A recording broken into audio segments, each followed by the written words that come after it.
Yeah, this is something I've given a great deal of thought to because I've had to reconcile the science with my own clinical experience over almost half a century at this point.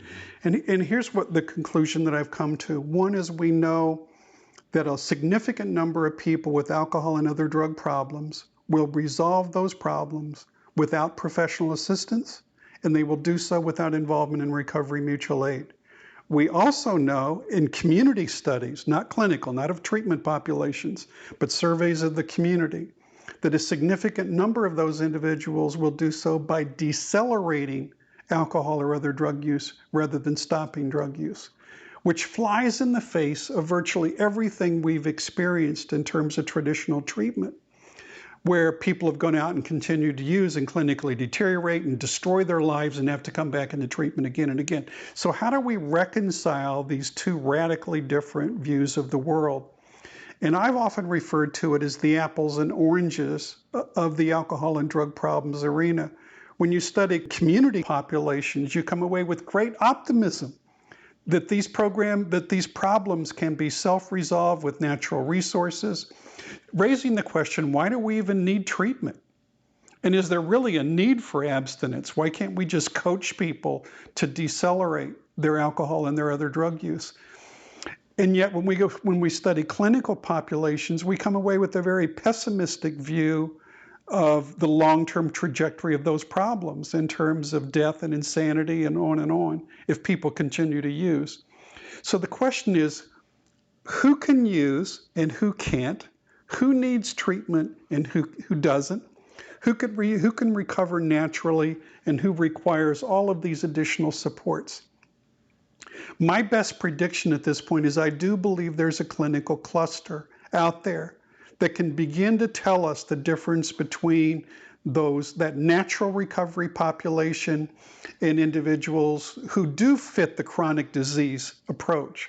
And I think those factors include such thing as, I think the second you have a prolonged family history of alcohol and other drug problems, I think the prospects of you experiencing natural recovery and being able to moderate over time dramatically diminish. I think if you have atypical tolerance to alcohol and other drugs, almost from the beginning of use, says that biologically you may have a very different response than other individuals. If you experience euphoric recall of the very first contact with alcohol and other drugs, I think it's a check mark that says you're one of those individuals who are biologically and psychologically powerfully attracted by way of reward systems to these chemicals. And self-control by way of moderation may be less of an option for you than people who don't respond in that way. We know individuals that experience traumatic experiences in their developmental years and after. And not just trauma, but trauma with a particular set of characteristics.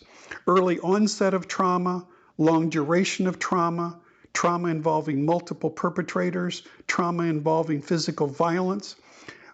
Individuals that when they tried to break silence about that trauma early were shamed or, basically told that either they weren't believed or they were believed and they were blamed. So they had very negative experiences when they tried to address that trauma.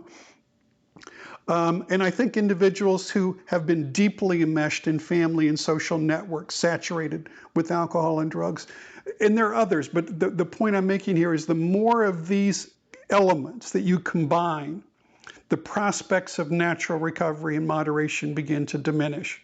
Whereas individuals who don't have those characteristics, who begin to resolve those problems at earlier stages of problem development, who have a lot of recovery capital, meaning internal resources and external supports for that. I celebrate that those individuals, so many, can resolve those problems without treatment. That's not a statement that we don't need treatment, because the clinical population and the community population bring radically different characteristics.